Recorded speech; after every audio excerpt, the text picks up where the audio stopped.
What's up, my people? It's your favorite light M Boogie in this thing. Welcome to another episode of the Can Be Broken podcast, where we are shining light on the darkness that is domestic violence and abuse. If you've never been here before, welcome to the show. We got 3 simple goals: to educate, empower, and encourage. We are here to educate anyone who has never been in abusive relationships. We are here to empower all of our survivors to stand up and share your story without shame, fear, guilt, or judgment, because you are strong, you are powerful, and your voice deserves to be heard. And to anyone who is currently suffering in silence right now, listen, you are not alone. You are not crazy. Abuse is not normal. Your feelings are valid. And despite how it may look and feel in this very moment, there is always a way out, and we encourage you to safely seek support. Now, y'all know what it is. We got to go ahead and hop up in this thing, because we about to rise above these insecurities, release the burdens of shame and guilt, and revive our God-given power, purpose, and passion the Conf1dence Way, because we about to light it up. Y'all know what it is. I just want to say I am super, super, super excited to have this conversation with this beautiful light, this beautiful big sister of mine. She is strong. She is powerful. She is a warrior. She is like... y'all just don't understand. Y'all don't understand. I just want to say that I'm so proud, because I know her personally. She is amazing. She is a beautiful spirit. God has his hand on her life. And I just want to welcome her to the show. Miss LaShondra! Pew, pew, pew, pew. Confetti, confetti, confetti, confetti. What's up, sis? Thanks for having me. Absolutely, girl. How are you doing? I'm doing good. I'm doing good. God is great. Amen. Oh my goodness. Amen. Y'all, all I'm gonna say is I don't know how it's gonna go, but I feel in my spirit. Go on, strap in, get your helmet, get your elbow pads, your knee pads, your chest harness, your seat buckle, your cross shoulder straps, because this one might be a bumpy, hilly, loop-de-loop jerky ride, but it's gonna help somebody. Oh, yes. That's what we're here to do. We're here to help somebody. So my first question for you today, sis, is have you ever, prior to being in an abusive relationship, how was your childhood growing up? Did you ever experience it from seeing somebody else being abused in the neighborhood, in your home, in your family, or any friends? Or is this something that kind of just you ended up in that was separated and isolated from how you grew up? No, I never saw it. Like, my grandparents were together for like over 50 years. So, I just never, my mom was the type that, something happened and she was gone. So I never saw that. It was just something that, I don't know, maybe wanting love and just feeling like, let's just make this work. And I took stuff. Mm-hmm. Girl, I feel that. I feel that. I'm the same way. I didn't grow up around any kind of abuse. I wasn't aware of anything, but for me, it was my insecurities. And just like you said, just the idea of love and wanting to be loved, but then not really, you're settling for things that you shouldn't settle for and calling it love because you want to be, you just want that companionship. Like, I believe that God put certain people on this earth who have a stronger desire for companionship than others. Because I know that we're here to be in community with one people, and he clearly made us to be in companionship and partnership with one person for our lives. But for some reason, because I think about that now a lot, and I'm like, I really desire that companionship. And of course, I want to be the right one, because I done been through it now. God help me make better decisions. You know what I'm saying? I'm not gonna take away from what they did, but at the end of the day, the accountability still falls on myself as far as what I'm willing to accept, or what I was willing to accept and let slide, just for the sake of this false sense of love, this false sense of security. And this conversations that we're having now on this show and on this podcast is simply to help people understand their value, Yes. to show you that whatever you've been, we all go through stuff. Whatever you've been through doesn't have to define who you are and what you deserve. It's just, we have to understand our value first. We have to set standards for ourselves, stick to those standards. And if somebody don't live up to them, they just don't live up to them. And we got to be okay with that. For you to go from a household, I mean, loving, being able to see your grandparents in 50 years and seeing your mom who's like, I ain't with the BS. I'm walking, look, I don't know what he did, but me and mama gone. Like, that's a strong background to come from. Mm-hmm. So growing up, how did you go from that background of a two-parent, like your grandparents doing the thing, your mom looking out for herself and her kids, to you feeling like how do you slide into, looking back now, the abusive relationships? And was your first relationship abusive, or did it kind of, like, what happened? I think it came from not having my dad in my life, like looking for a father figure maybe. And so I found myself when I was 19 with the older man, and I just felt like he loved me, because he took care of me. But him taking care of me on the other side, if it was a dish in the sink, I was getting whoopings like a little child, like with a belt, like seriously. So, and I stayed with him because he gave me that security of, and I thought it was love, you know. Hold up. how, how old was he? You're 19. How old is he? He was 30. So he wasn't even that much older. He wasn't even that much older. Like, it's not like he was 15, 20 years. He's 30. He's 30 and I was 19. And the 30-year-old, because like I can remember being 30 and I don't see myself taking a belt to a 19-year-old person.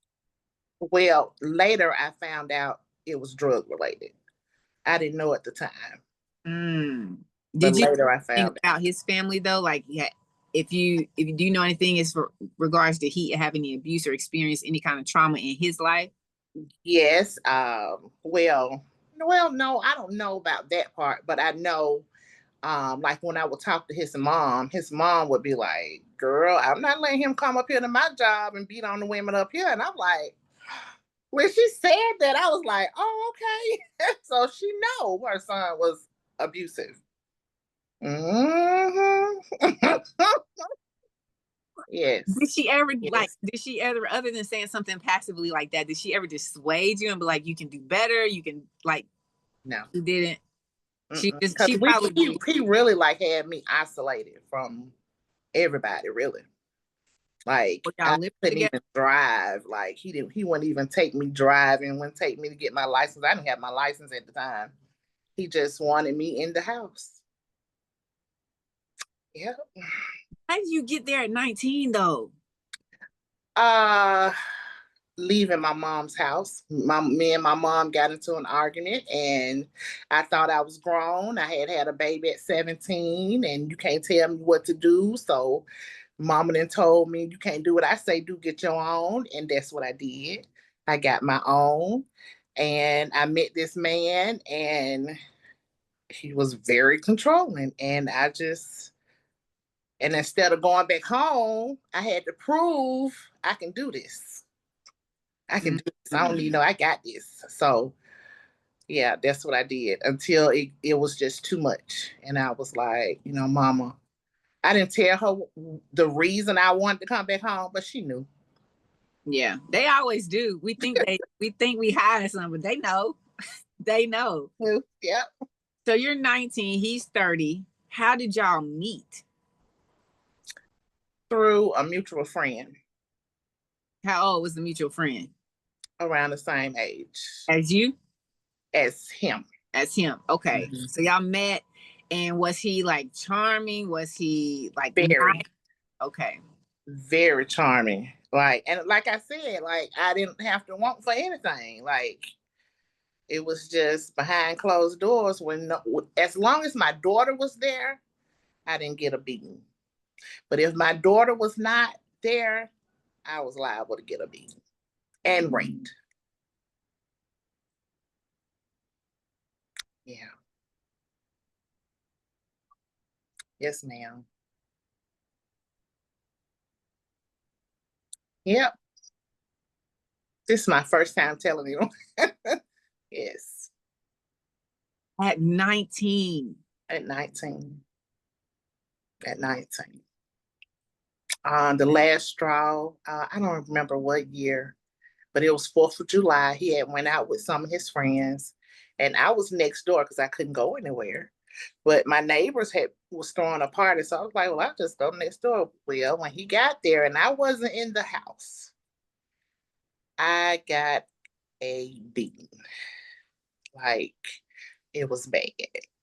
So that next day I was like, okay, Mom, I need to come home. So I called my cousin. He got his dad a truck, and while he was at work, they moved me back to my mom's house.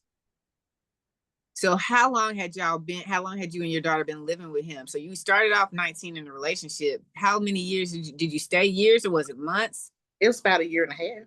A year and a half. Mm-hmm. Gosh. And how long? Okay, a year and a half. Yes. Jeez. So how long was it before, like after y'all met, you moved out your mom's house, you moved in. How long was it after you moved in before he started getting physical with you? Maybe a couple months.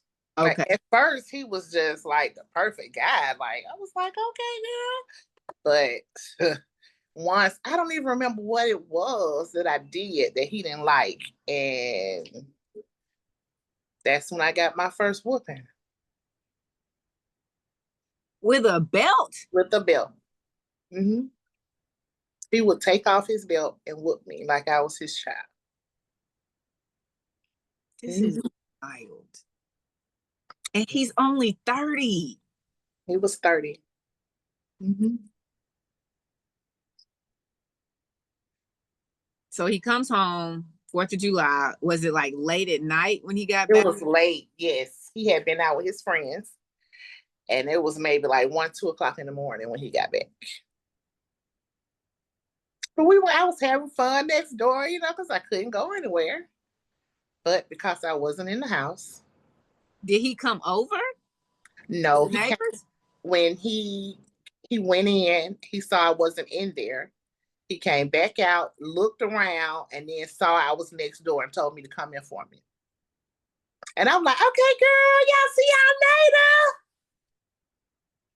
later. And as soon as I walked in the door, boom. He hit you with his hands, not a belt. Fist. Mm-hmm. One time? Several. Yep, several. I got a beating with a belt that night, and I got raped that night. And he would just lay on me so I wouldn't move. Afterwards? Afterwards. Mm-hmm. Yep. And of course, I was scared, so I would just lay there. Not knowing, I didn't know he was an addict at the time. I didn't know. But I found out years later. That's what it was. That's what enhanced it, but that's not what it was. Right. That just enhanced. That's wild. Yes, ma'am. LaShondra. So the next day, thank God for your mom and your cousin. Mm-hmm.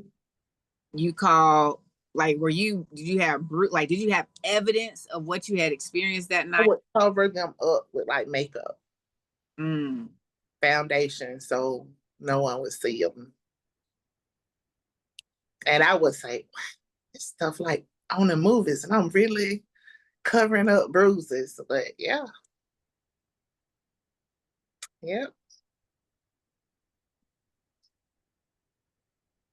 So you call your mom, and she has no questions. She's just like, come on back home.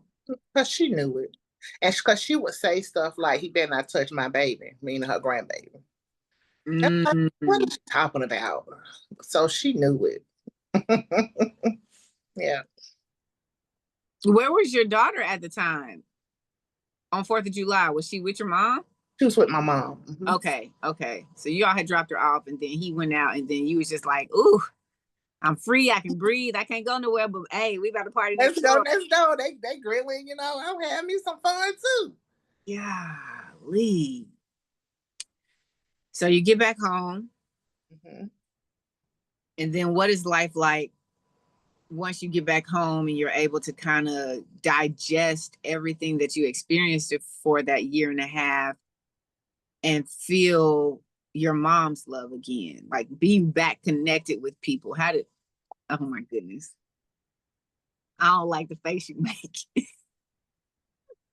Like I said, the reason I left was because me and my mom didn't get along, because I thought I was grown and two women in one household, and it just, so it was worse because now I got a baby and everything, and so I'm really trying to get out of mama's house. But as far as the abusive relationship, I didn't have to worry about getting abused because I was with mama. But so you're 20 now.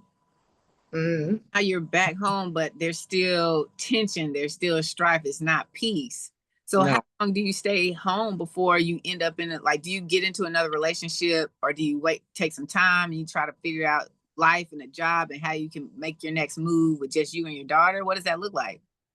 No, I didn't get into another. I kind of got wild. I was in several relationships.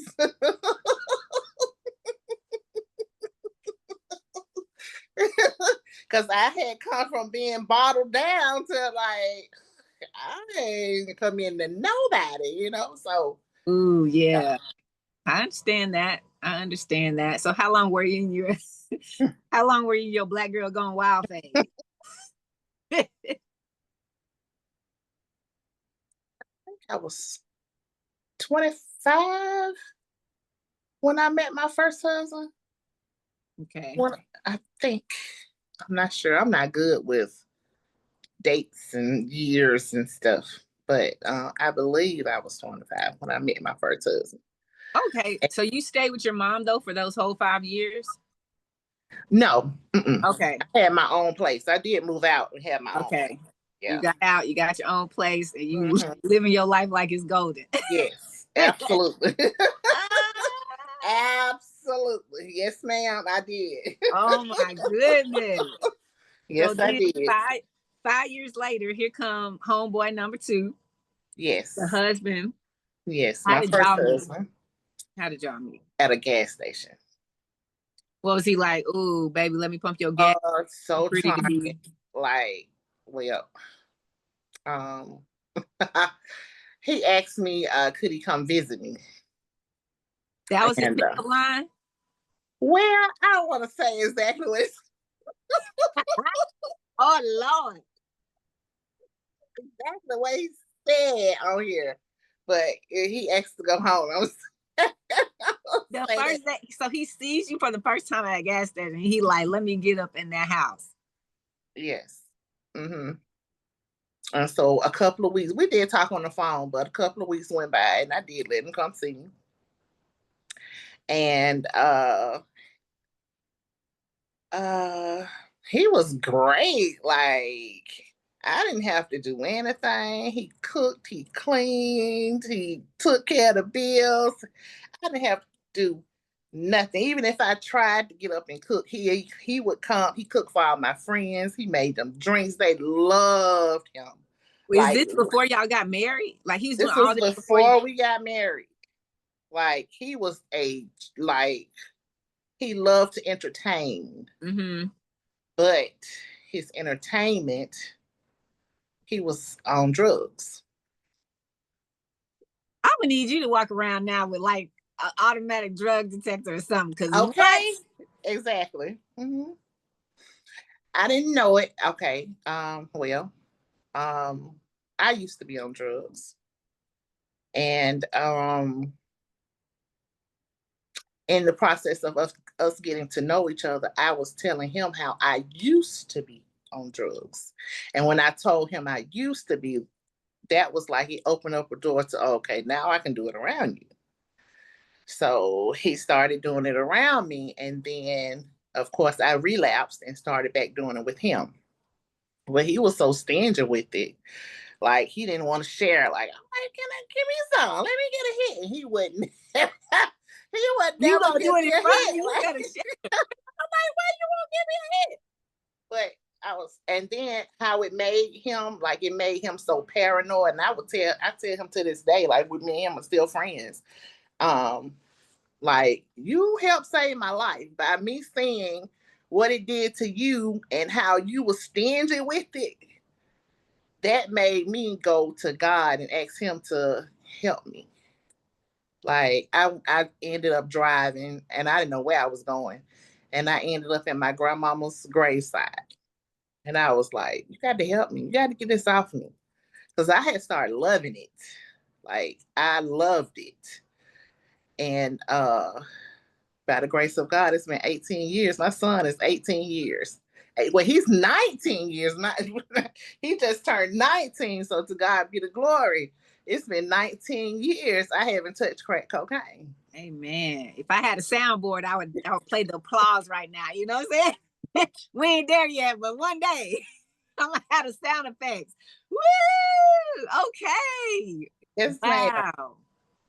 But So y'all meet and you're 25. How long do y'all date before he proposes to you? maybe a year. Okay. Maybe So a year. did you see the drugs before he proposed? I did.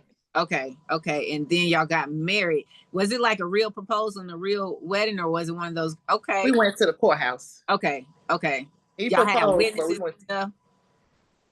Well, Or is it just you and the notary? because nobody came. It was just me and him. Okay.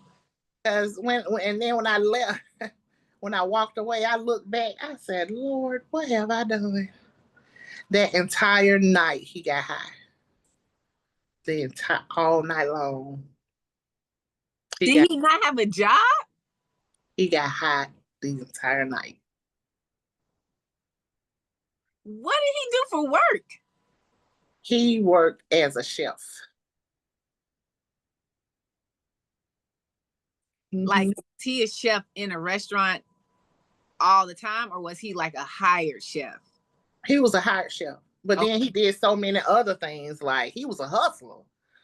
Like, he'll do whatever to make a dollar. Like, whatever. That's wild. So he basically was an entrepreneur, making his own schedule, but making money though. He wasn't like a sorry entrepreneur. No. Mm-mm. He made money. He was a money maker. If we needed it, he was gonna go out and get it. Period. God. So what happened? It was just the drugs? Like, you just was like, I can't do this no more. He was like a wonderful man. Like, he was awesome. It was just when he got to drinking, the drinking led him to drugging. The drinking is what caused the abuse. That's when he would jump on me. And I used to be afraid of him until I got pregnant with my son, my first son, Nicholas. And when I got pregnant with Nicholas, that's when I used to pick up stuff and hit him with it. And I'm like, nah, brother, not with me being pregnant. You're not going to just jump on me. So we would fight. So every holiday, police being called, every holiday, his mom would say, I wish y'all just stay away from each other. Y'all like oil and water. And the same day, we'll be right back to y'all. Or next day. I found out afterwards, like, holidays are actually, they make it, when you have a holiday, the likelihood of the abuse increases, if that makes sense. Like, it's more possible that there's going to be an abusive incident around or on a holiday. Every holiday, you can't even. Every holiday, we were going to get into it. Y'all it was going to be a fight. Every holiday. Because there's the drinking. And then if I start drinking, we finna fight. We finna throw down.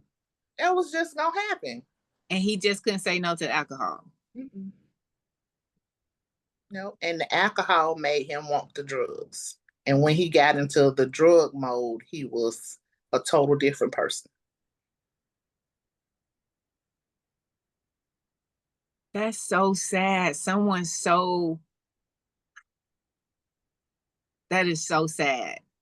It is. Because I mean, the non-alcohol drug person really does sound like a good person. It doesn't sound like he was narcissistic. It sounded like he was truthfully, like authentically a good person. He was a good person. He still, if I need him now, he gonna come check on me. Like, he's a good person.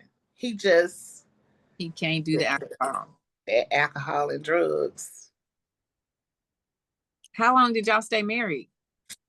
About 3 years. You went through that 3 years. Mm-hmm. And I didn't want to divorce him because I had seen my grandma and granddaddy stay together through it all. And I was like, when I got married, that's it. You tough it out. You pray about it. You know, it's going to work out. You just tough it out. And that's what I did until that last time. And I was like, I can't do it. He started cheating. And I was like, I can take the abuse. I can take the alcohol and the drugs, but I cannot take another woman. And that's when I went in to file for a divorce. Because she was talking about me at the stop sign. I'm like, and ain't nobody got time to be fighting your husband and his mistress. Child? What? Where they do that at? Girl. So, oh my gosh. It's time to go because it ain't worth that. It's not. And then the sad thing is, like, we have this big, I know God created us to get married and be married for a lifetime together. But I think here's what I gather from my experience and my just awareness. Our grandparents, our parents, our great grandparents, the Bible says, he who finds a wife finds a good thing. Mm-hmm. What God has put together, let no man tear us under. But the problem is, we put ourselves together. Like, we don't wait on God. So we put ourselves together and we attach ourselves to these people that God may have meant to come into our lives for a season, but we trying to make it last forever. Make it last forever. I'm sorry, the song. Oh, yes. Don't mind me. But we try to make it last forever, and God never intended that person to be there for that. And so then we see our parents, our grandparents, our great-grandparents who have all these secrets, and they have withstood and endured decades of toxic, unhealthy relationships. And then you see them when they in their old age, and now they've gotten to a place where they too tired to be toxic. You know, some people ain't too tired, but a lot of them are too tired to be toxic. And we look at them and we're like, oh, what is it that makes you last so long? But if you hear the stories, how many times he stepped out on her, how many times he abused her, how many times she stepped out on him, how many times she disrespected and put her hands on him. It's just like, why are we subjecting ourselves to this and then saying that's the kind of love I want? And I think because we don't have these conversations, our children don't know what we endured to be able to say we got 50. I don't want 50 rough years. I don't want it. I don't want to be fighting for my life for 50 years just to say I stuck it out, I endured. But that's what it is. It's just like all of these secrets that are passed down and hidden from generation to generation. And then people like us end up in our situations and we don't really know that it's a generational curse. Like, somewhere along the line, there was some unhealthy relationships that grandma and granny and all them just held on to and stuck it out and turned the other cheek. And they shouldn't have done. Not saying they shouldn't have done that, because they lived in a time where you really did, you know, as a woman, you didn't have the opportunity to go out and get your own job and make your own money. And I think that's another thing that plays a major part in it. They did, once they get committed to somebody, it's like, if I don't stay with you, where am I going to go? How am I going to, because I can't get a job. I'm not allowed as a woman to have these rights, but the stories should still be shared. because now we're in a society where we do have more rights. We don't have equal all the way, but we do have more rights. And if we know what our grandparents endured and went through, and if they were courageous enough to share openly, they could then be courageous enough to say, baby, you should not ever go through what I went through. And to help us, you know, keep our head held and help us build our confidence, as opposed to looking out on the inside and be like, wow, man, y'all lasted 50 years. Man, and we don't know what kind of nights they had, what kind of days they had. So, and then that leads us to you and me and other people. It's just like, well, I'm gonna stick it out. I'm gonna endure this because, like, for me, it was, I left the first, I've been married twice. I left my first marriage, and then he was a friend. You know, my first husband was a friend. We were really good friends, but we weren't meant to be together. Mm-hmm. We weren't meant to get married. We were friends, but we weren't meant to get together. So I left that, and I left it quick. So and then I waited a long time before I gotten into another real relationship, but still back and forth with people seeking validation and approval and things like that. But then I got with homeboy, and once I got in, we weren't friends.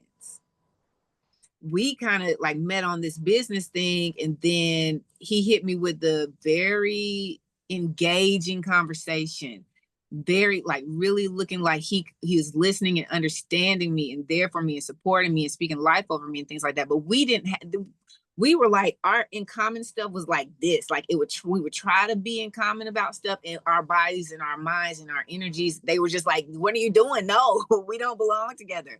But we got married, and then all of that stuff goes, the abuse and everything. And all I can remember is I regretted not trying in the first marriage. Like, I just walked away immediately. I regretted not trying counseling. I regretted not doing, because I mean, I think we could have worked through it, not saying we were supposed to be together. And so I had that regret, that shame, that guilt, and it was holding me in something I really knew I didn't need to be in. And so I just say that because there's a lot of women and men out there right now who maybe not even have gotten to the married point, or maybe you have. If you are, you don't have to stay. Like, mm-hmm. you deserve a good, happy, healthy life, a good, happy, healthy relationship. And there's somebody out there to give it to you. But first you have to understand your value, your worth, and just not stand for it anymore. At some point, like you said, with first homeboy, you was like, we can't do this. And you was like, I'm out. With second homeboy, even though it took it being another woman, at the end of the day, you still was like, you put your foot down. At some point, you was like, I can't. Like, it's not going to be this. I'm not fighting two people, whatever it is. And so for whoever is out there, if you're married or not married, but you're in an unhealthy relationship, just stand up for yourself, because you don't always have somebody stand up for you. Stand up for yourself and know that you deserve better, and just walk away, because it's not love.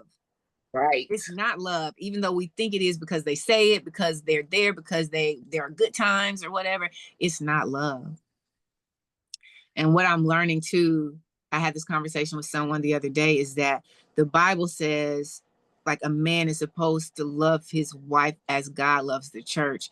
Love yourself, love your wife as you love yourself. The problem is these jokers don't love themselves. Right. Absolutely. All this trauma, all the that they don't want to face and heal from, they don't love themselves. And because they don't love themselves, they can never, until they fix that, love anybody else. And so here people like me and you go, oh my gosh, but he loves me. No, he don't. No, he don't. No, he don't. He does not. That's not it. No, look, I ain't gotta pull a scripture out on everybody. Love is patient, love is kind. Okay.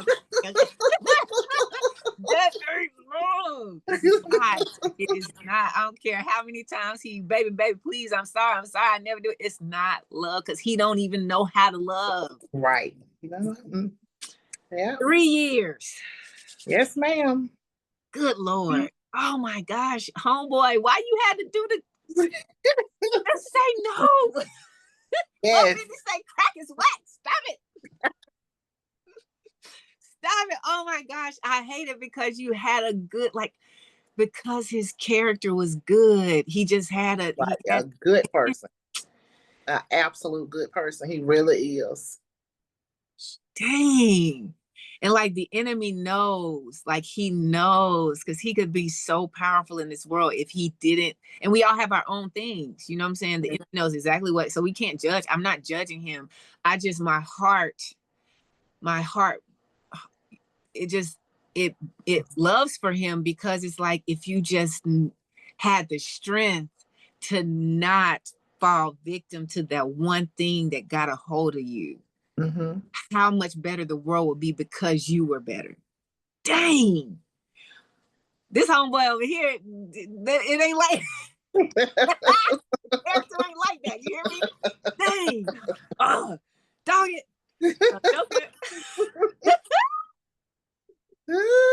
And I love this. I just want to pause really quick. I'm doing a lot of talking, but I want to pause really quick for those who don't understand this show. If you've never been here before, I thoroughly enjoy laughing on this show because it's proof to you that regardless of what you endured, there is joy on the other side. Like, there is peace. There is more to life. And when you're free to be you and not have to shrink down into this space you were never meant to fit in, you're free to laugh at the buffoonery.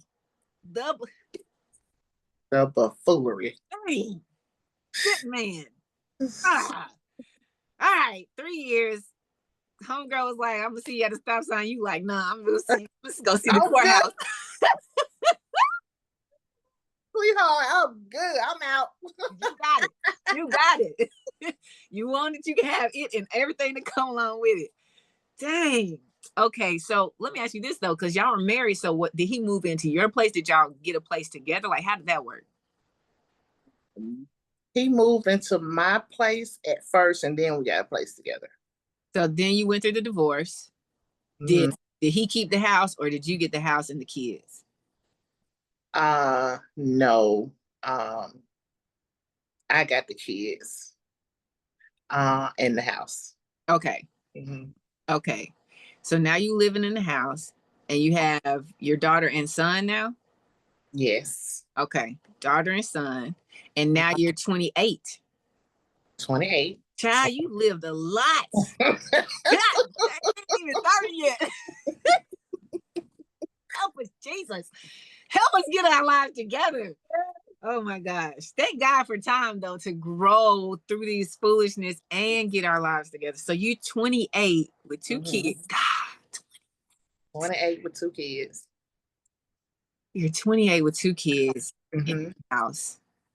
You're working. Fighting. Is anybody paying child support at this point? No. My daughter's dad. He was paying child support. Yes. Okay. He's paying child support for her. Yes. But homeboy number 2 ain't doing nothing. No. Joker. No. We still I tell you, he paid child support, but not through the system.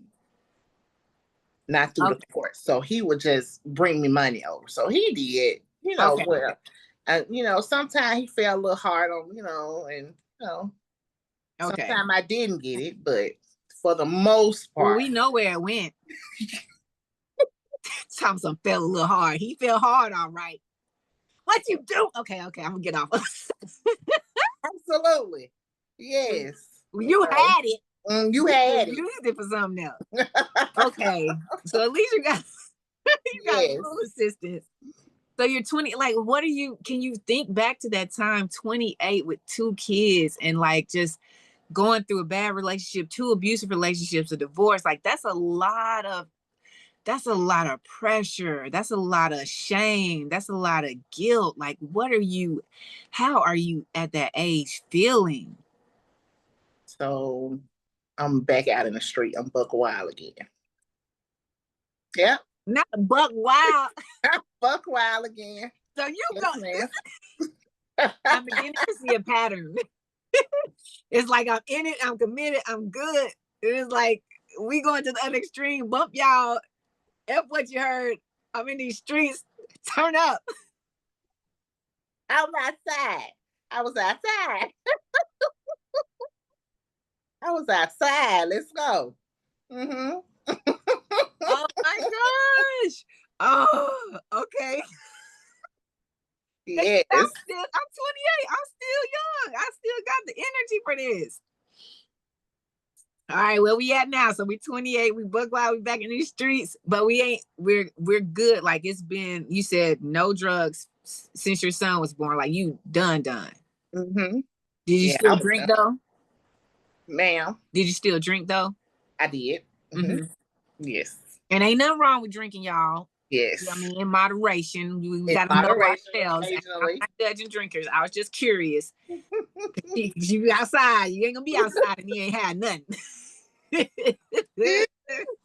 Yes, ma'am. So how long were you outside before? Before I met my second husband. Yes. Okay. About a year. I believe I met him when I was like 29. 29, almost 30. Because DJ, I had him at 30. So it was around 30 because I wasn't, well, he came, DJ came. So once, It's short drop DJ, y'all. but once he came, I'm like, okay, God, I gotta make this work. Gotta make this work. Gotta make this work. So you're 20, you're 29. You meet your second husband. How do y'all meet? We met through a mutual friend. We met through a mutual friend. I feel like I don't know if I need to blame some of your friends. I don't know. I feel like somebody else needs to take some responsibility in these situations. Okay. So y'all met through a mutual friend. Like, did y'all meet up and link up like a blind date type thing? Y'all met up at somebody's house? How did that go? Blind date. Okay. Blind solo date or blind double date? Solo. Okay. Blind solo date. Talk us through it now. So y'all on a blind date. Where y'all go? What y'all do? Did he come pick you up? Did y'all meet at the restaurant? What was it? We well, the first date we just I think we met at the park or something. It was just like nothing really, like, let me see how you look. Like, Okay. So right. Really nothing. So how did we go from meeting at the park to seeing how he looked to DJ? Like, apparently he looked conversation good, like, okay, so charmer. I fell for the charmer again. He charming you? Huh? How was he charming? I don't know. Just the things he say. Like, I don't know. Baby, that pillow talk can get you every time. You hear me? Absolutely. So them sweet nothings. What the old folks say? Them sweet nothings in your ear. It just sounds good. All lies. Okay, but he had a good conversation. Yes, he did. And that's the thing. That's the thing I think that gets a lot of women, or I mean me. I ain't gonna say you can get me with a good conversation now, but it's so like a man that has good conversation is off the jump. That's attractive, and people I don't think a lot of men realize how more attractive you are if you have good conversation, if we can joke and we can laugh and we can continue to talk about important things and not important things, and it feel like the conversation doesn't just get stale. Like that is so he has good conversation. Mm-hmm. So where's the second date?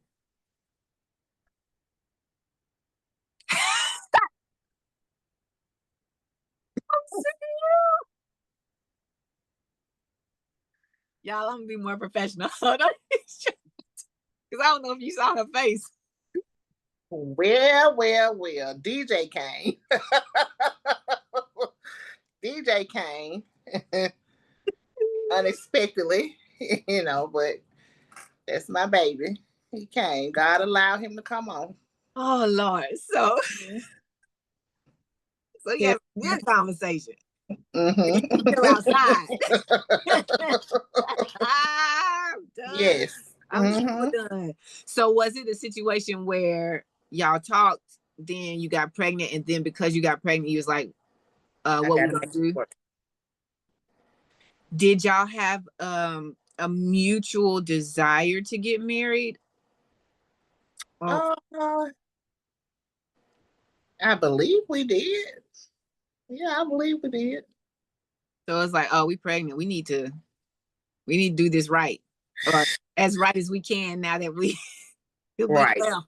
Okay. Yeah. Okay. Let's get right. I need to get right. Let's get right. And let's make this work. You know, this is my third baby. So I got to make this work now. Let's make this work. But he was a cheater. So. And you didn't know that yet. No, he was a cheater and a compulsive liar and a cheater. Love women. Women was calling me, telling me how my car looked and stuff. And he was something else. Yeah. Let me just say this real quick. If you a side chick or the side piece, just stay on the side. Like, just have your cake on the side. Them women was bold. They was calling my phone. What we doing? So, okay, so how long after y'all meet do y'all get married? And do y'all have a wedding or anything? Or y'all go to the courthouse? We went to the courthouse. Okay. How long was that? Like y'all met, y'all went on first date. And then when y'all went, how many months in were y'all at the courthouse? It was about a year before we went to the courthouse. It was about a year or so. So it was after DJ was born? Okay. So DJ, but before you went to the courthouse, did you know he was a cheater?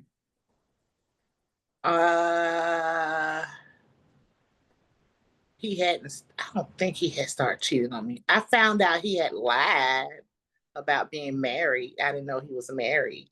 Wait a minute.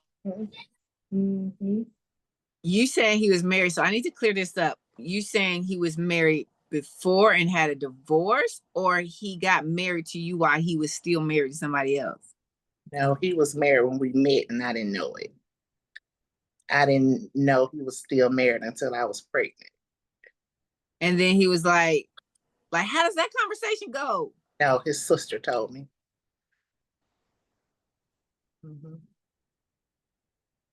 So she's like, by the way, he ain't gonna tell you what's up, but he married. You know, do you feel like she was telling you that for you to make a decision, or do you feel like she was telling you that to me and her had become cool.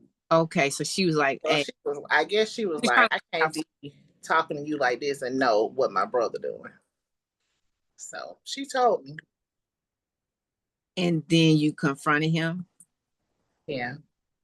Was he honest the first time you talked to him about it? He was. He was like, yeah, we married on paper. Like, how, what? He remember, but it was like, but at that moment I was pregnant. So it was like, he was like, I'm gonna get a divorce. So we just paid for him to get a divorce. Did he have kids with his other wife? 2. Hold up. He's a whole father and a whole husband. This is taking me back to this mutual friend. Ain't no way. Yeah. How does a mutual friend hook you up with someone and they know he's married with 2 kids? I don't think they knew. They didn't know. Well, what kind of we using the word friend mighty loose then, ain't we? Well, I guess associate then. Was he like his wife and kids in the same state? The same city? Yes.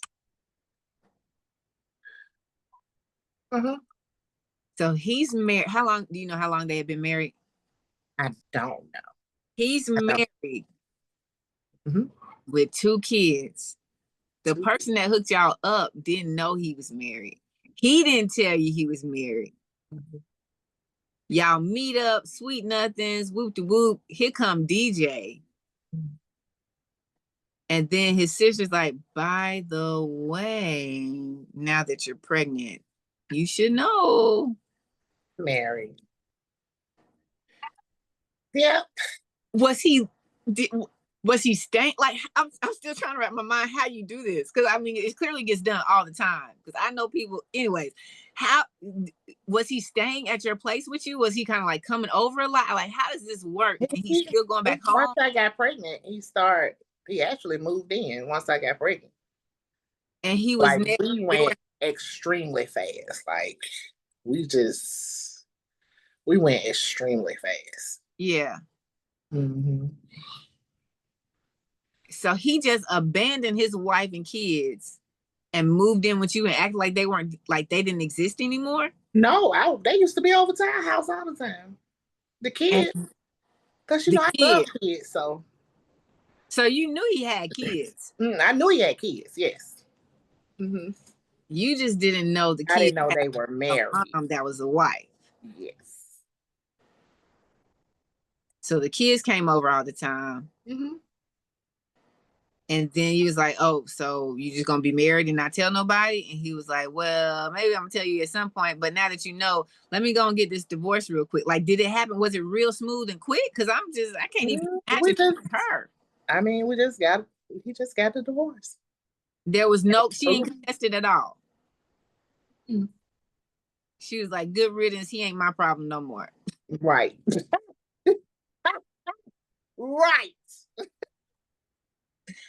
I'm so done. Okay. Right. That's it. Mm-hmm. Yes, ma'am. So now you have DJ. Mm-hmm. He gets a quick divorce and a quick remarried. Mm-hmm. So both of y'all are now marriage number 2. Yes. All right. So we're 1 year in. Now you're 30. Mm-hmm. What is life like at 30 with your 3 kids, his 2 kids, and y'all 2? It was stressful. Very stressful. What made it stressful? The cheating.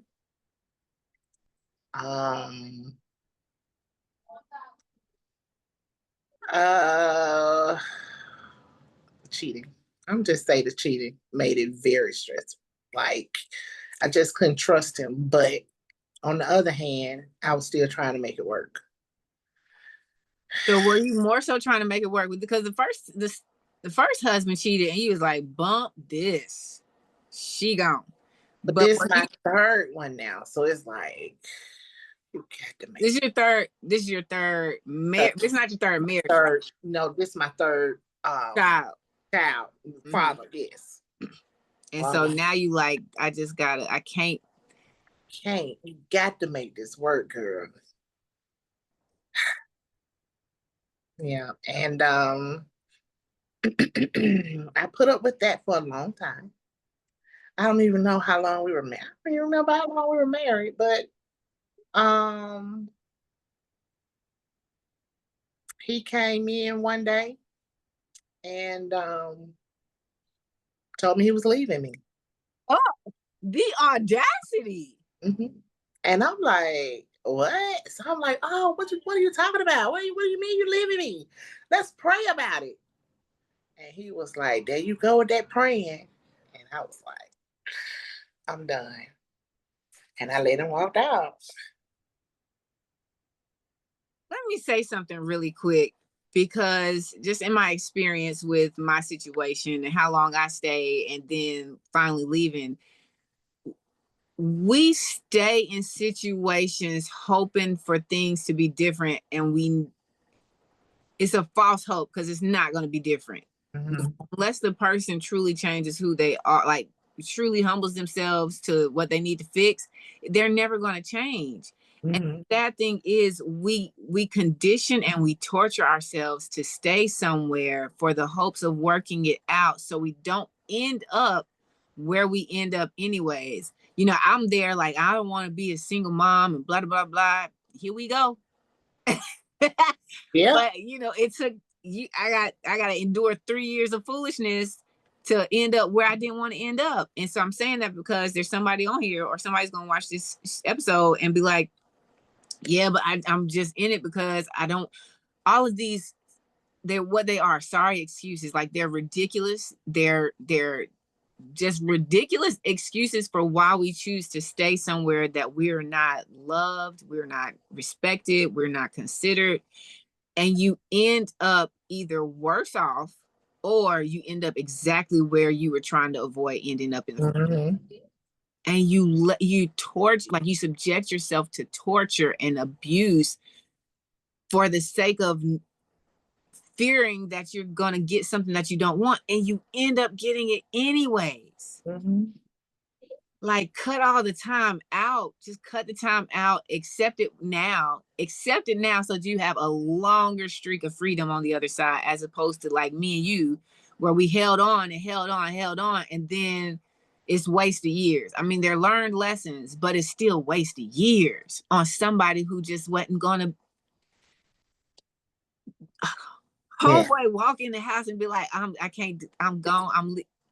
He left me for a Hispanic at his job. Yeah. Same thing he did to his first wife. Mm-hmm. Absolutely. I mean, with the quickness too.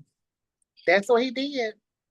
And he told her that we weren't married. I said, we're not married. It's like, no, we're not married. No. That's what he told her. All the three of us was on the phone. And he told her that we weren't married. I said, we're not married. He said, no, we're not married. I said, okay. Mm-hmm. That's wild. That's wild. If he do it before, he'll do it again. Mm-hmm. I don't care what the situation is. If he did it before, he will do it again. And he did over and over, and the whole relationship I was cheating on. Dang. Yeah. I'm still hung up on homeboy number 2. Get off the alcohol. Man, why you gotta be like that? Dang. Look what you see. If you would have just kept your life on track, we wouldn't even be having this kind of conversation. Exactly. All right. So you said you don't even know how long you were married to home. I don't remember. Ain't that crazy? How old was DJ? Might have been like 3. So maybe 3 years. 3 years. Okay. Maybe 3 years or so. All right. So now you're 33-ish. Mm-hmm. With 3 kids. Mm-hmm. Did he pay child support? Turkey. Of course he didn't. No. Absolutely. So you still getting support though from your daughter's father. Mm-hmm. And then mm-hmm. when homeboy number 2 got enough to spare, he dropped a cookie out too. Okay. So and you're still in your house. Mm-hmm. All right. So now, gosh, 33. And that's a lot to manage. I can't imagine the anxiety. I can't imagine the depression. I can't imagine the low self-esteem, all of the things that are coming, because if you're in a situation and it repeats itself, you then start to blame yourself for it as if you're the problem. And you're not like talking about it. If you hear it from the outside, you're not the problem. Do you make bad decisions? Yes. Do we all make bad decisions? Yes. Do we make them over and over again? Sometimes, yes. But you're not the problem. But you ain't had nobody to tell you that. Yep. At 33, you didn't have anybody to tell you, baby, it's been rough, but you're not the problem. You thought you were the problem. Why am I not good enough for you to stop doing the drugs and alcohol? Why am I not good enough for you to stay married and stop cheating on me? Why am I not good enough for you to treat me? You're not the problem. Yep.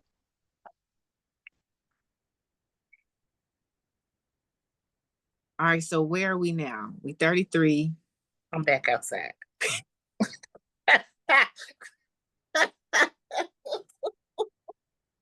Yep. Back outside. Hey, if I don't learn anything else about you, you're going to bounce back. A little while, but baby, I'm coming back. So clear. I'm back outside. Let's get one thing clear. You ain't got to ask me no more. I'm back outside. 3 years ago, you was like, all right, Jesus, I'm gonna settle down. And now you're like, well, I tried, Lord. Yeah. That was the wrong one. So maybe it ain't meant for me. She said, I'm back outside. Oh, Lord. So how long you outside this time?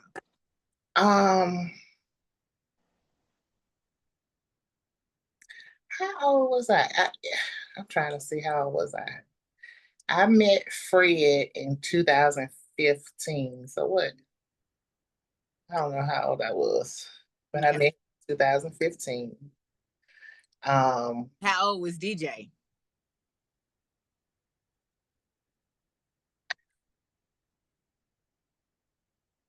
I don't know. But we ended up getting the girls. Robin was 6 weeks. So this had to be like 10 years ago. What am I, 46? So this had to be 36. I had to meet him when I was 36. Okay, so you was outside for 3 years. So we went, 19. You start off in 19, a year and a half. So 20, you left first homeboy. You moved back in with your mom. Then you was outside till you was 25. So you had 5 years of being outside.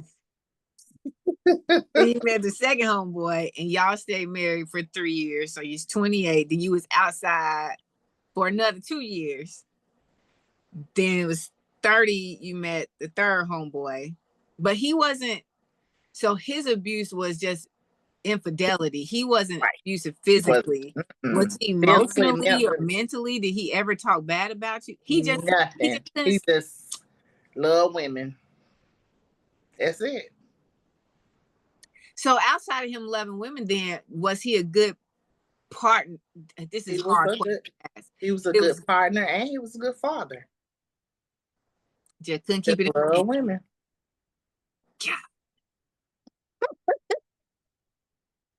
Golly.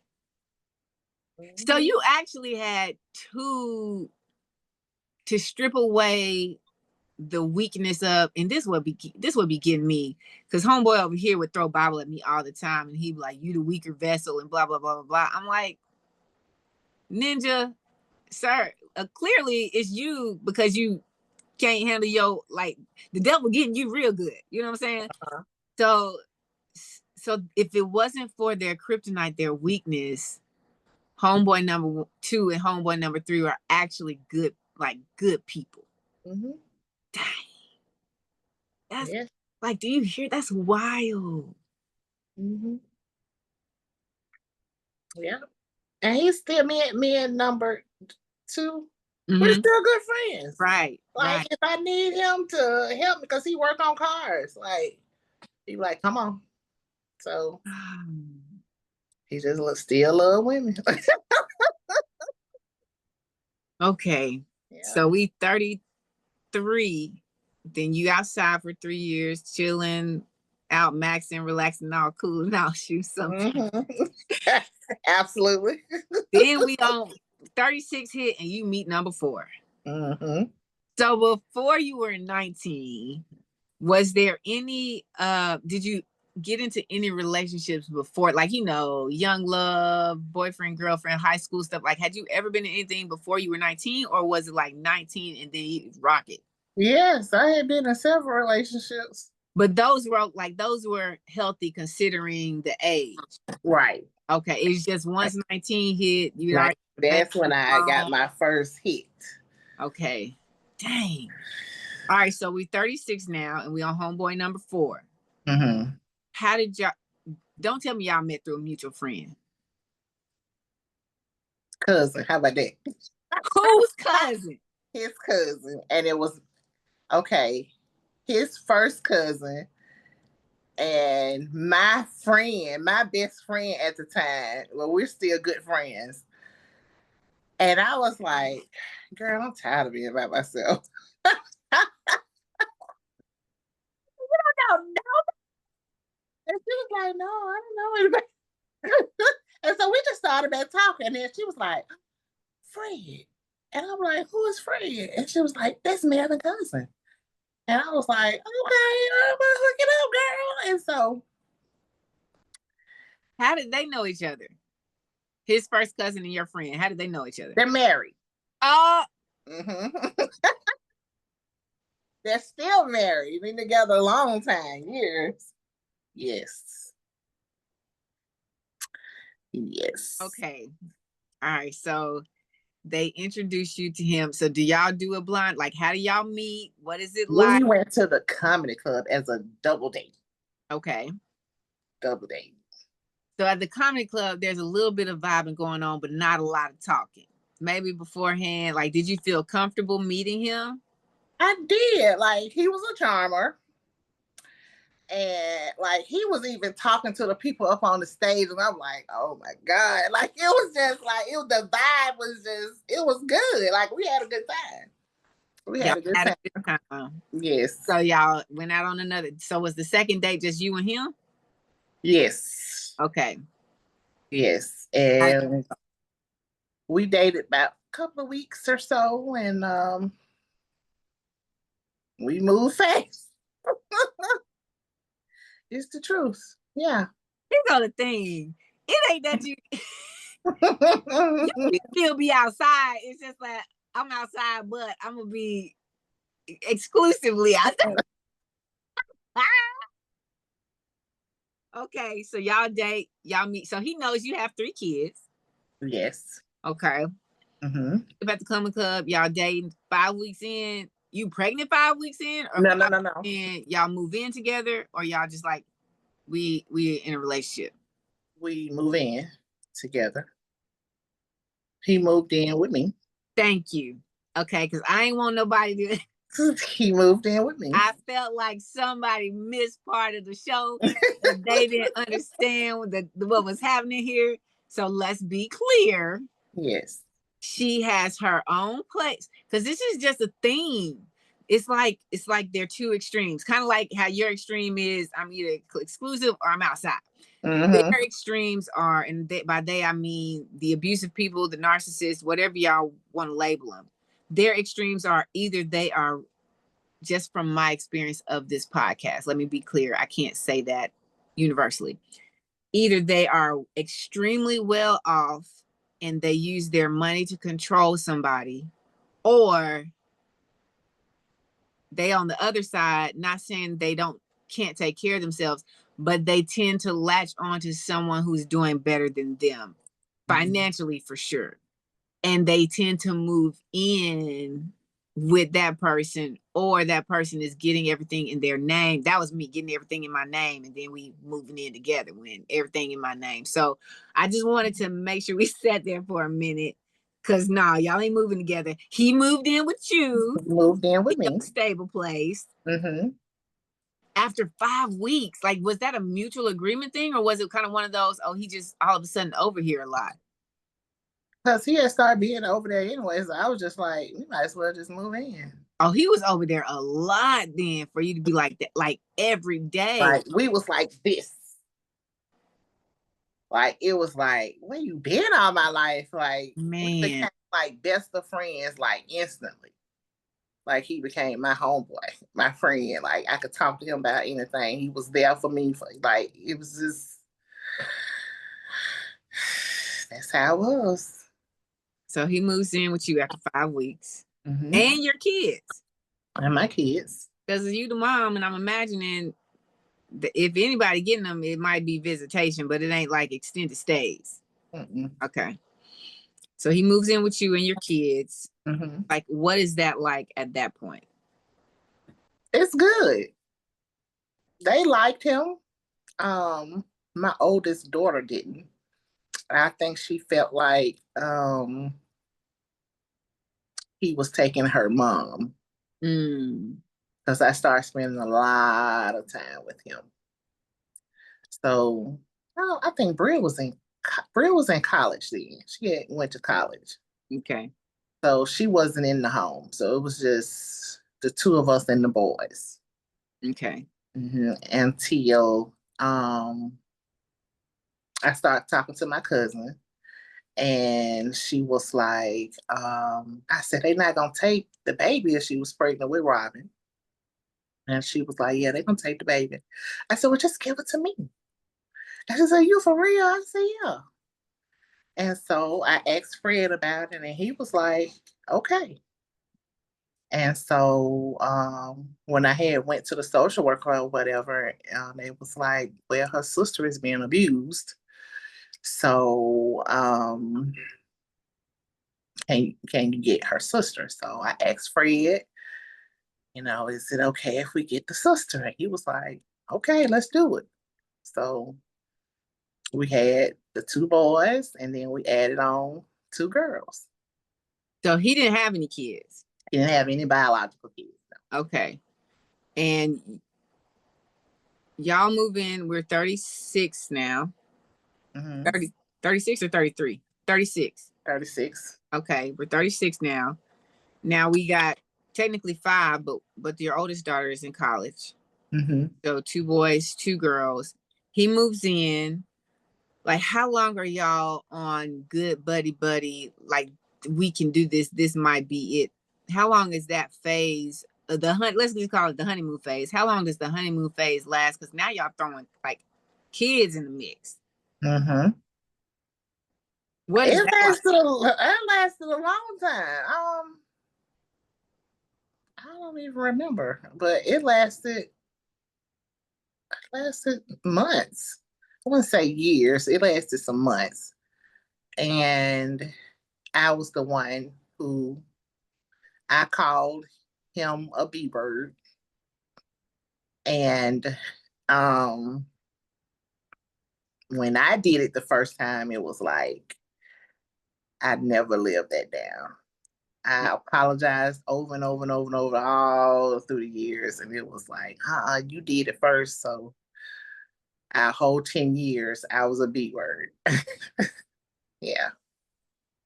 Yeah. So he he was was verbally abusive. verbally and emotionally abusive. He never hit me, but he was very verbally abusive. Yeah. And y'all were together for 10. When did y'all get married? When did y'all get married? We got married in 2018. So when you were like 3 years later. Mm-hmm. So y'all were living together for 3 years before y'all decided to get married. Yes. Was that a mutual agreement thing, or was it more like it was a mutual? We had a wedding. Okay. Mm-hmm. But before y'all got married, the abuse, the verbal and the emotional abuse had already started. Yes. And y'all did y'all have any kids together? No. Mm-mm. I couldn't have any more kids. I had a hysterectomy in 2014. Okay.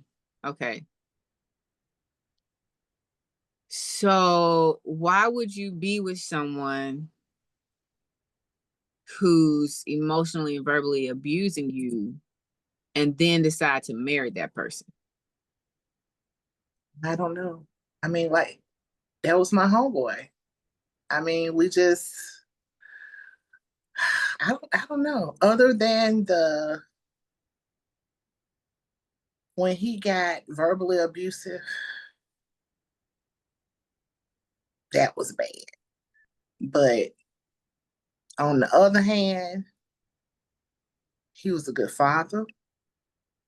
I didn't have to want for nothing. He helped me with my mama, my aunts. I mean, he was just everybody loved him. I mean, he had the biggest heart. Like, he was just a good guy. Like, he was just a good guy. It's just when he got upset, he was very mean. Very mean. How often did those episodes happen? Maybe 2 or 3 times a year. Maybe 2 or 3 times a year. Okay, so I can see then, because when you're in a situation and it didn't feel like he came in manipulative, right? It felt like he came in genuine, but you think that the one time you dropped the B word, it triggered him to lose whatever respect or consideration he had for you. And now it's like, well, okay, well, we and every time it was, you said it first. And I was always ho, ho, ho, slut. I mean, whatever. I mean, whatever you name it, whatever was mean, he said it. He said it. Did he ever apologize afterwards? Or was it kind of just like, we just gonna let it die down and then? No, he always apologized. Always. And because it was only 2 or 3 times a year, like you're sitting here, well, it's only 2 or 3 times. Like we have all these good times. Like, and I'm not doing this to mock you, but that's the thought process. Mm-hmm. Even when it like, and for you, you got way more good days than bad. It's so far in between. Whereas other people will have, dang, we had a good week, didn't we? Like, yeah, we did. So I can see how, because you felt the love, like you said, you were taken care of, you were treated right. It's no doubt he didn't love me. Like everybody knew he loved me. Like he didn't do nothing. You gotta ask my wife. You know, it was just whatever she want to do. It's up to her. Whatever. I mean, it was just always about me. Yeah. Wow. But the verbal and emotional abuse was still there. Dang. And that's the tricky part, is like you got some. Here's what it is. This is the visual I'm getting of your relationship, of that relationship. You have so much good that it can convince you that it's good just because it's better than what you had before. But the problem with it, and somebody needs to hear this, the problem with it is you can have a glass of milk and it still be a good glass of milk, but then somebody come along and put 2 drops of oil in there.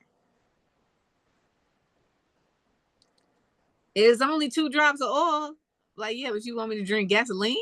Like, I'm not drinking this. If someone to put a glass of milk in front of you with some cookies, and then you sat there and literally watched them take gas out of the tank of their car and just put 2 drops in there, you're not going to drink it. But when we're emotionally connected with someone and we allow our emotions to dictate our judgment and decisions, we let stuff slide. Like we accept stuff we shouldn't accept.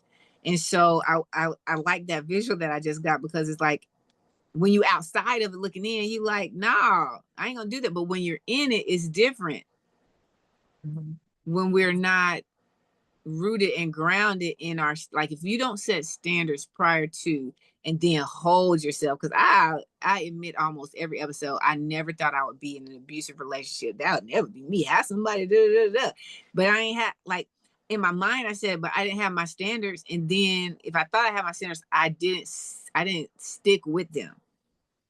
Because if I had stuck with them the first time, you put your hands on me, oh, I'm gone. Oh, that's how we doing? Okay, you got it. And so I just want to say that I think we just have to be mindful and really honest with ourselves about what's worth working hard for. I don't think a marriage, I'm trying to think how I said this to somebody. I think you're supposed to work hard at a marriage, because anything worth having is worth working for. Like if you really, like if it's good, you know what I'm saying? If you want to start a business, if you want to write a book, if you want to win in life, it's going to require hard work. But I think we should work hard at it, but it shouldn't be hard, if that makes sense. Like I should work hard. We should work hard together because we want to do whatever we can to make this thing work, like to be good, but it shouldn't be work. I don't know if people are going to understand that. And I don't know if I'm explaining it correct, but in my brain, it sounds right. Like I shouldn't be taxing. It shouldn't be like, I shouldn't be feeling like I'm going to a job working in a steel mill every day and I hate what I'm doing here. And so I say all that to say, like, we have to set our standards and stick with them. and understand our value and stick with knowing your value, because at the end of the day, even though he loved you, he was a good person, or he was good to you, he took care of you, didn't want for nothing, he respected and honored you as his wife most of the time. 10 years eventually, and I imagine you're going to say this, it's going to go from 2 or 3 times a year to more and more, and then the bad times are going to start outweighing the good. Is that kind of what happened in the relationship?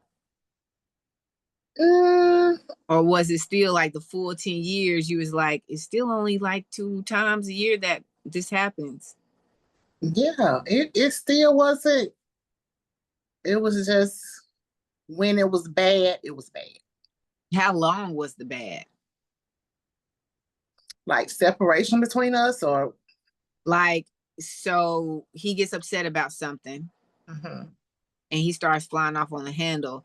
How long does he stay upset? Like, is it okay, he's upset for a day and then we work through it, or is it like he holds grudges and now I'm going to have to hear this over and over for the next 3 weeks before, and then when it come back up again, it's going to come back up again on top of whatever he mad about now? We have had situations like that, but mostly within a day or so, we were back fine. So it sounded like the relationship could have been helped with counseling on both parts. Well, we went to Parts counseling. being open to the advice received from the counseling and then implementing it. When we went to counseling, several different counselors. I think 3 different counselors we went to. And they were working. We were doing good. And cheating came. How far are y'all in the relationship? Like, how far are y'all in the marriage at this point? So you're 36 when you meet, y'all get married. So you're 39. Y'all live together for 3 years. You're 39, and you get married. How long after that do you remember before he started cheating? I don't remember how long it was. What do you think triggered it? I think my mom passed in 2019. Okay. And I went into a deep depression. And I think that's when he started cheating. He didn't know how to manage your emotions and his. Yeah. Because I was in the bed for like maybe 3-4 months. Wow. Mom died, like I was out of it. And then COVID hit. Right. Which didn't make anything better. I ended up having a blood clot in my lung. So that was even more time in the bed. I ended up on oxygen and all that stuff. And I guess that's what opened the door for him to go out and cheat. So, yeah. But he was never physically abusive. Never.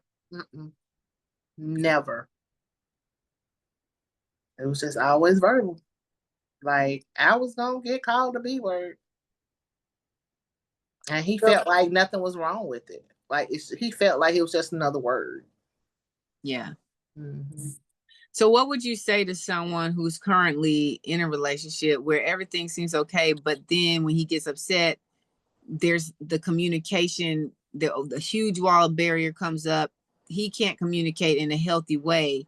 So now he's being verbally and emotionally abusive. Like, what would you say to that person to help them understand that this is not okay?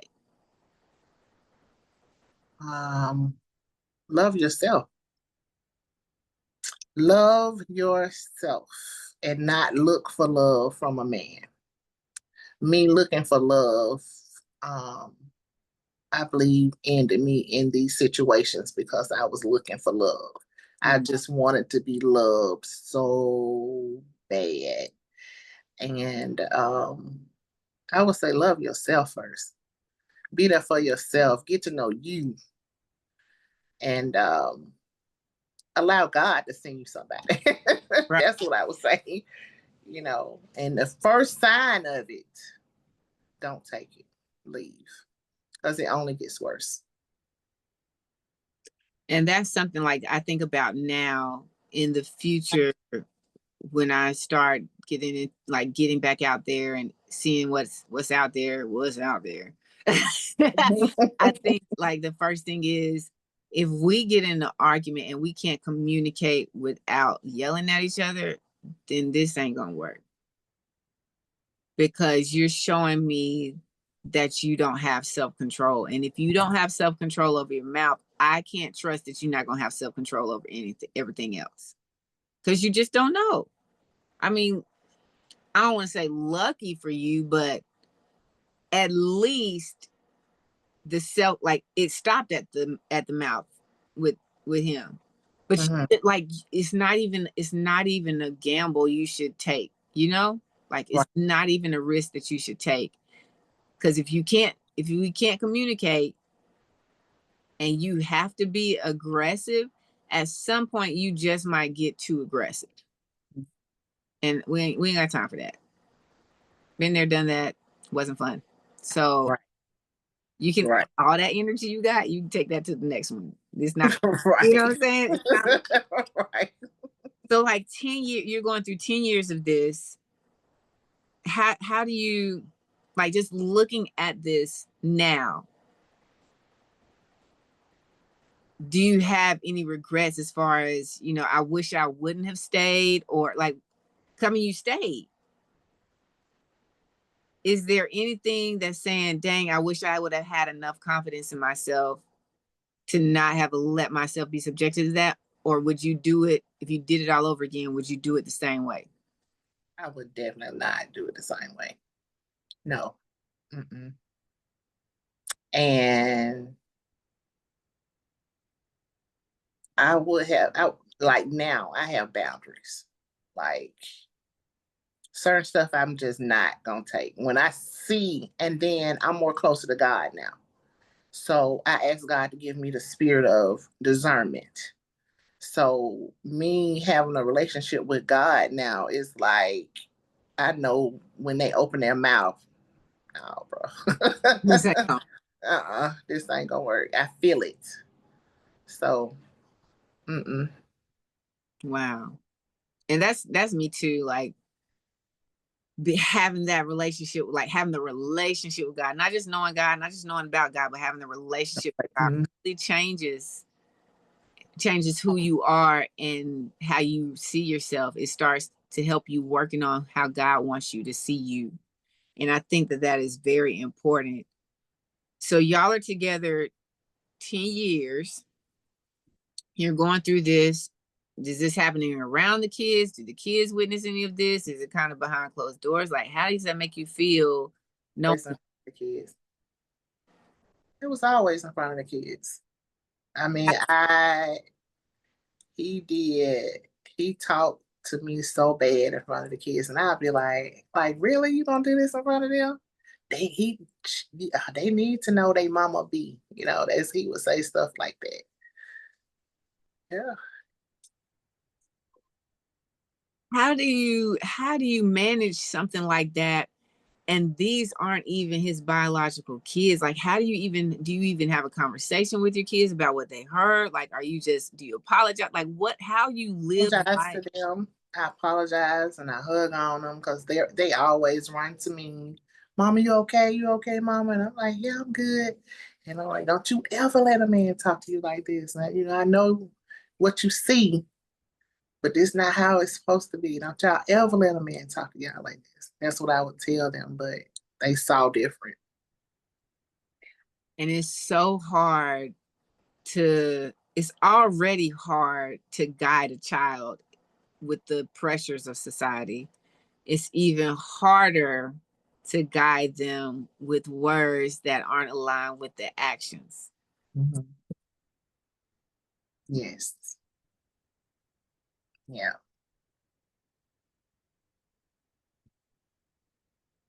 It was crazy. It was crazy because they love their daddy. You know that that's the only daddy that they know. You know, they love their dad and he loved them. Those were his princesses. You know, he treated them way better than me. Like they were his princesses. It was just, and he treated me like his queen.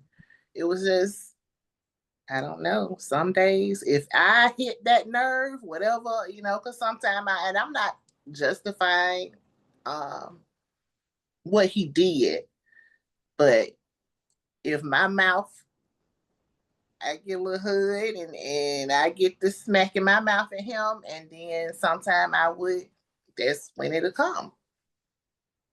That's when it'll come. Yep. That's tough. Like, I think the hardest part is really the kids. Like, we don't know how much damage we're doing to them staying around it. And I thought I was, well, my biological kids, they didn't have a two-parent home. So let me give them a two-parent home. They already been through a lot, you know, so, and they love their dad. So I was just, and I've always wanted a family. I just want a family. And so I took a lot of stuff because I want to keep my family. Have you ever talked to your kids about, like, actually had conversations about what happened, what they saw? I mean, I know you apologize and say that even though you're not the one that should have been apologizing, you apologize and say, don't let anybody talk to you like this. But you ever have conversations to find out how it affected them or how it affects them or how they feel about things? Are they open about any of this stuff? Or is it kind of just like, once you apologize, you say, don't let anybody do this to you. Let's just try to move on. Like, how does that? I have not talked to them. I just got them in counseling. I guess maybe I didn't know how to talk to them, so I figured if I got them in some counseling, the counselor could help. So, yeah. So what is it now? Because we got the last homeboy. We're 10 years in. Like, what is life now? Well, um, my husband of, well, it would have been 7 years, September the 2nd. It would have been 7 years married, but unfortunately, on February the 3rd, he decided to unalive himself in front of me. So it has been hard.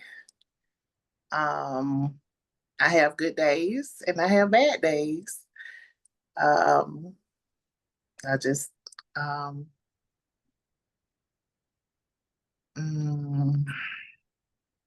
I'm getting help. I see a psychiatrist, you know, and like I said, I've gotten closer to God. It has definitely changed my life. I don't know what happened. I don't know what was in his mind. All I know is we were at the gas station and he just decided to take his life. Were y'all having, like, were y'all in one of those states where things were like friction or something? Like, what? Well, it wasn't really because we've had some throwdowns. Like we had some throwdowns, but it wasn't like that. It was just um he needed to go to the doctor and I needed to go to the doctor. And we had the same on the same day, which was February the 3rd. And I said, okay, I'll take you to the doctor. I just missed mine. And he was like, I had the doctor's appointment at the same time or so close together that both of y'all couldn't make it. right. Right. And I always go to the doctor with him. So it's like, well, you need to just go with me. And I'm like, but I don't never see about me. I need to go see about me. And so that was our thing or whatever. And I laid down and like just something just uh came over me, like for me to just go into prayer. So I went into prayer and I started praying in the spirit. And I was like, God, don't let this man kill me. And I don't know where that came from because, like I said, he's never hit me before. So for it to even come up for me to even think, God, don't let this man kill me. Well, I guess I was praying for the next day because I didn't know what the next day was coming. So, So uh, February 2nd, mhm, that thought came in your mind. right before I went to bed. Like the end of the conversation was, okay, I'll take you to your doctor's appointment. That's fine. And I laid down. Like it wasn't no arguing. Like it was just like, okay, I just gave in. Like, okay. And he was in the bed with you. Mm-hmm. Well, when I laid down, he was still on his phone because, like, I guess he was going through a depression himself.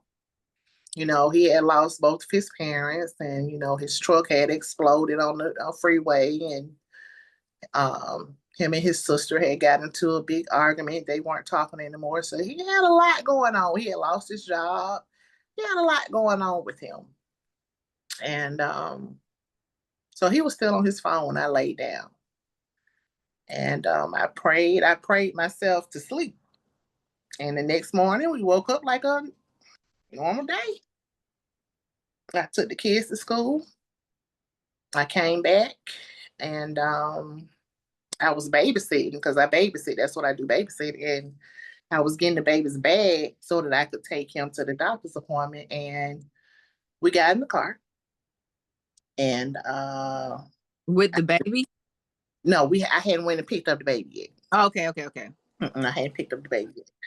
So we got in the car and I was like, oh, I need some gas. My tank was on E. So we went around the corner to the gas station and I was like, so you going in and get the gas? So you want me to? No, I said, I'm about to take you to your doctor's appointment. He said, you ain't got to take me no MF and where. I'm like, what's the problem?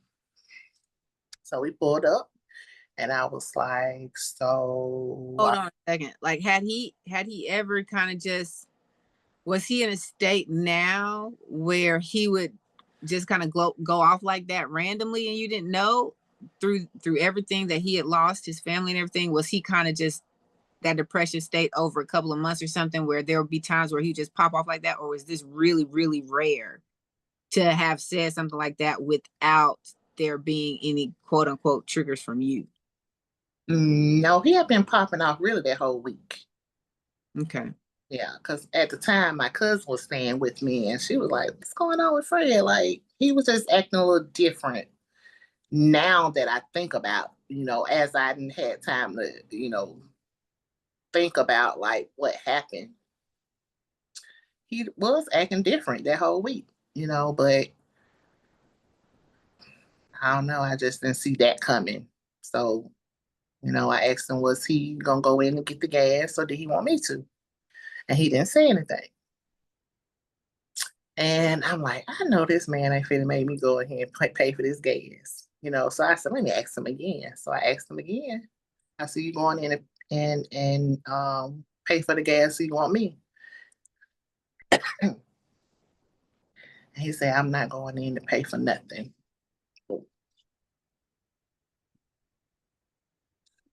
Just like that. Yep. So yeah, so I kind of went into shock because I couldn't believe what I had just seen. Um, and then I jumped out hysterical and I told the guys that were out there what had happened. And it was a sheriff in the parking lot. And they went over to him and he was alive for a while, but it took the paramedics so long to get there that by the time they got there, he was out.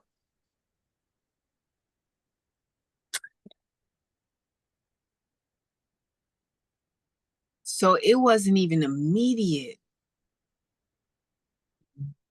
He lived for a little while. So he suffered for a while. Mm-hmm. Was he aware after he had done that? I wasn't that close to him anymore. They had pulled me out over to the side. Yeah. So,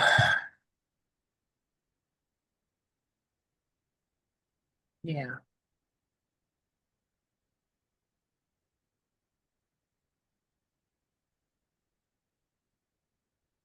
Like, it feels stupid to even ask this question, but like, how are you doing? Mm, I don't have a choice but to keep going. Like, it's not a choice, you know. Like, I have my days, like, especially, September the 2nd, that was our anniversary, would have been 7 years. I couldn't even get out of the bed. Like, I was out of it. Really, the Saturday before. It started that Saturday. I was in the bed. Sunday, I was in the bed. Monday, I was in the bed. And then that Tuesday, I was just out of it. And then that Thursday was his birthday. And of course, my kids wanted to celebrate his birthday, and I wanted to go. I wanted to disappear. Like, I just didn't even want to deal with it. But I had to because of my kids. It's daddy's birthday. That's what we did. Everybody's birthday. We going out to eat and we gonna celebrate. We did. That's what you got to go wherever you wanted to go for your birthday. So of course they wanted to celebrate their birthday. So uh I'm just now really this week starting to get back to myself. Yeah. Yeah.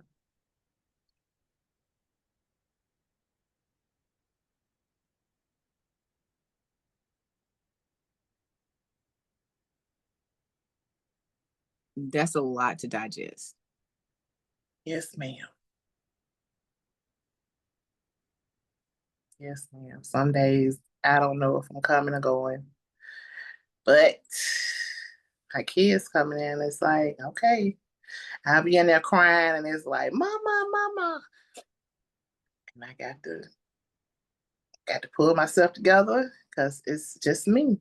I got to make sure they, get to school and everything when before it was, man, you gonna take them to school. Now everything is on me.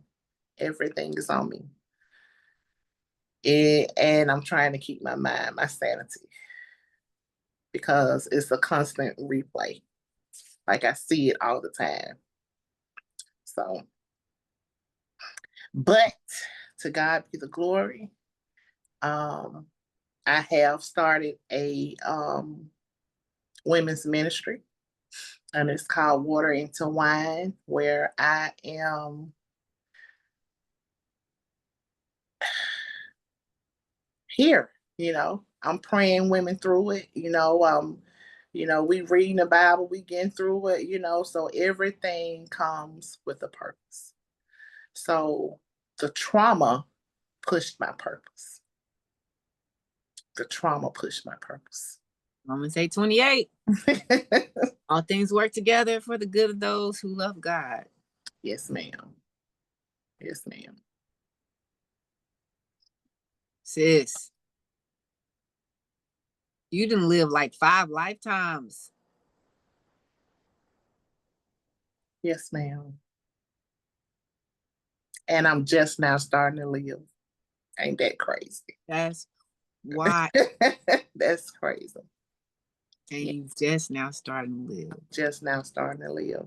I need somebody to take that and stick it in their pocket, because this is proof that there is another side. And you don't have to stay. Like, you don't have to stay. Mhm. It shouldn't take us, however long it takes us to get out, it shouldn't take us that long to get out. Because, like you said, at the first sign, just be gone. Mhm. Because there's so much life, you have so much purpose, you have so much light, and when we're drowning in someone else's trauma, we're not able to fulfill the purpose and the plans that God had for us. Absolutely. Absolutely. I lost myself in him. I totally lost myself. Yep.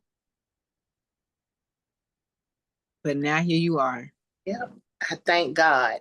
I keep hearing God say, I saved you for a reason. I saved you for a reason. Because he could have took me out. He had plenty of opportunity to take me out. Yeah. I have a friend now that her husband shot her. He didn't kill her, but she has the scar on her face where she got shot in the face. And he went and killed himself. So I could have had a scar, but to God be the glory. He didn't even. I prayed the night before for God to save my life. That's wild. Yep. Yes. Gotta do the work. He's something else. My mom used to say, he's good. He saved me for my purpose. And that's to help women and children. And that's what I do. I'm living my life. I'm so proud of you. I am so proud of you. Thank you. Oh my God. Y'all, at least I gave y'all fair warning this time. I ain't know what kind of ride we was going on. But I said get your gear. Yeah. Yes, ma'am. Child. So the last thing, what advice do you have, or what advice do you have for someone who's going through an abusive relationship or just unhealthy, toxic, any kind of relationship? And what do you feel about confidence and how that can help someone either to not end up in that situation or get out of a situation? That's what I was lacking, confidence. I lost my confidence when I got hit at 19. Because before then you couldn't tell me nothing. I was the cutest thing, smoking baby. You couldn't tell me nothing.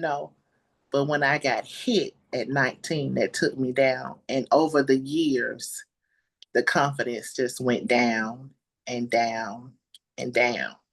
So I say, get your confidence up. Get your confidence up and get your God up. Get your God up, because nothing is possible without him. Period. Period.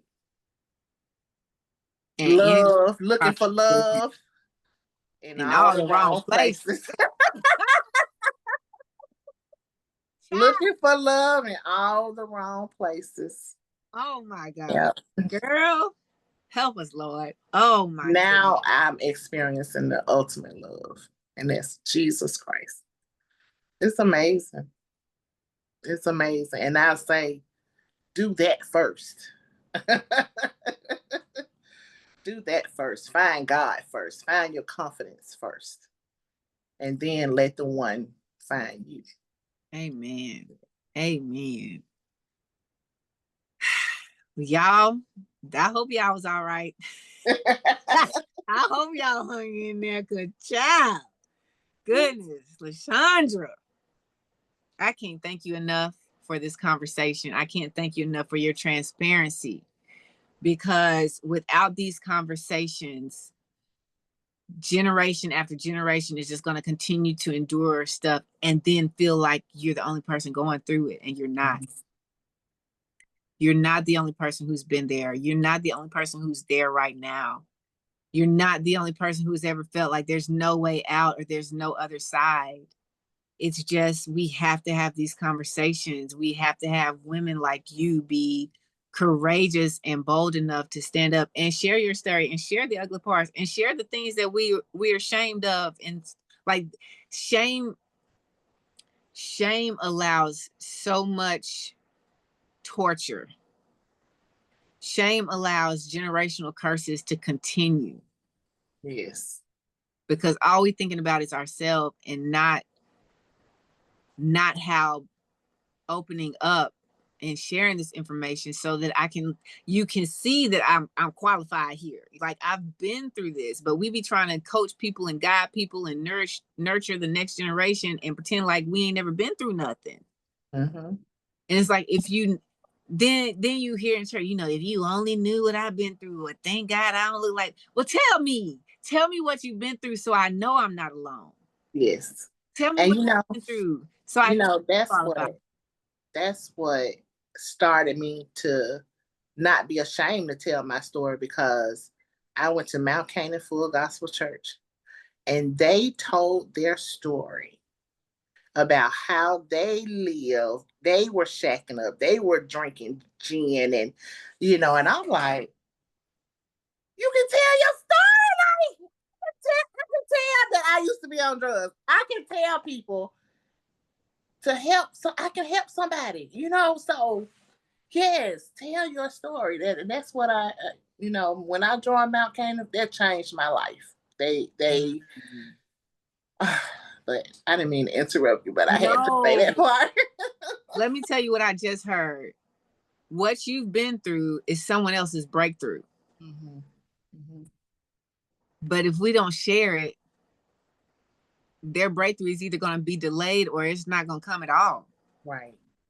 And so sharing is giving you freedom and is helping somebody else. So thank you. That's good. She said, I can tell my story. Come on. Yes, you can. Yes, we can. Yes, ma'am. Oh my gosh. Thank you for doing that for us, for everybody who's watching. I know this episode is going to reach who it's supposed to reach, when it's supposed to reach them. Y'all, just take a deep breath. It's going to be all right. That's right. We're going to be all right. Just keep doing what you're doing. Keep doing what you're doing. Keep walking in your purpose. Keep living now. Living for God, living for yourself, living for your purpose, living for the people that you're here for. We thank you so much for the opportunity to have this conversation with you, for the opportunity to be in your presence with you. Man, oh my gosh, it's such a privilege. It's such a privilege to be over here, be on the other side with you. Such a privilege. Keep showing up, keep sharing your love, keep shining your lights. Y'all know what it is. In the meantime, in between time, this has been another amazing episode of the Can't Be Broken podcast. And as always, we go God dog. Ciao. Shit.